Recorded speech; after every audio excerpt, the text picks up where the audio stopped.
In a certain city lived a rich man who had 3 sons.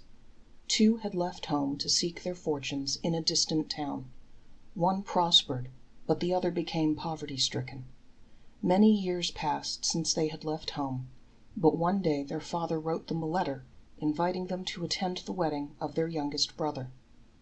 The letter was addressed to the son who had prospered, and it read, in part, "Therefore return home, my son, and be sure to bring with you your poor brother, so that we may all rejoice together.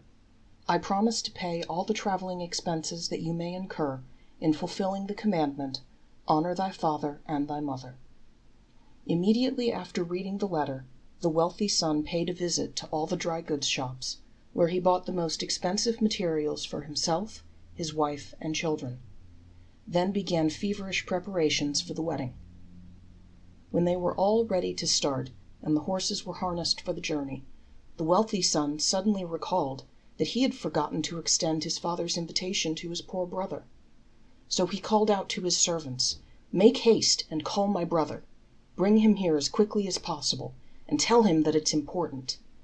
His servants did as he bid them, and brought back his poor brother, who, all out of breath, said, "I'm greatly surprised, brother, that you've called me. I can't understand why you should suddenly develop an interest in me after neglecting me all these years." "Ask no question," his rich brother replied. "Get into the carriage and come with me." And so the poor brother climbed into the carriage, and away they whirled. Upon their arrival, their father and all the relatives came out to welcome them with great joy. First to alight from the carriage was the wealthy son, dressed up like a lord. Then followed his wife and children, dazzling in their finery. Passer-by inquired with curiosity, "Who is this prince?" And the relatives answered, "Why, don't you know? This is the son of the town's richest man, and he himself is very rich too." Then, with great embarrassment, the poor brother slunk out of the carriage. His clothes were threadbare, and there were patches on his shoes. "And who is this one?" asked the passer-by in astonishment. "Oh, he?" evasively replied the relatives, somewhat ashamed. "He is from the same town." "Maybe he's his brother or some other relative?" asked the passer-by slyly. The relatives did not answer. As the new arrivals entered the house, the musicians played a merry tune in their honor. The wedding guests waxed gay, and they sang and danced in honor of the bride and the bridegroom. The rich son and his family stayed 2 weeks in the house of his father. Then he said, "Dear father, as you see, I have obeyed you in everything you've asked of me.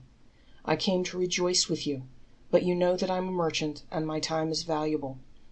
So, as much as I regret it, I must prepare for the journey home."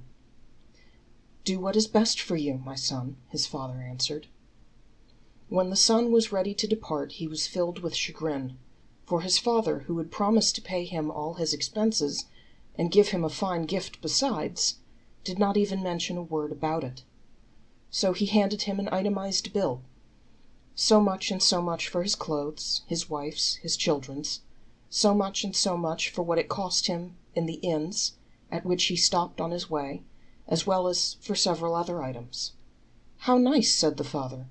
"I am happy, my son, to see that you can afford such fine, expensive clothes. May you, your wife, and children wear them in good health." "It isn't that, father," replied his son in embarrassment. "Let me remind you of your promise that you'd repay me for all my expenses for the wedding." The father regarded his son in astonishment. "I never made any such promise," he insisted. Without a word, the son handed his father the letter of invitation he had sent him, saying, "There it is, in your own handwriting." His father then took the letter from him, and read what he had written aloud, pronouncing each word very carefully. "I promise to pay all the traveling expenses that you may incur in fulfilling the commandment, 'Honor thy father and thy mother.'" "There, you see!" cried his son triumphantly. "Now just let us understand what it is that I wrote to you," said his father. "I promise to reimburse you for all the expenses that you would incur in the fulfillment of the commandment, 'Honor thy father and thy mother.' Had you really wished to honor me, you would have taken pity upon your poor brother, and not brought him here dressed in tatters. You would have known that the way to honor me was to clothe him decently. So you see, therefore, that the expenses you incurred for the wedding were only for your own honor, and these, my son, I did not promise to pay for."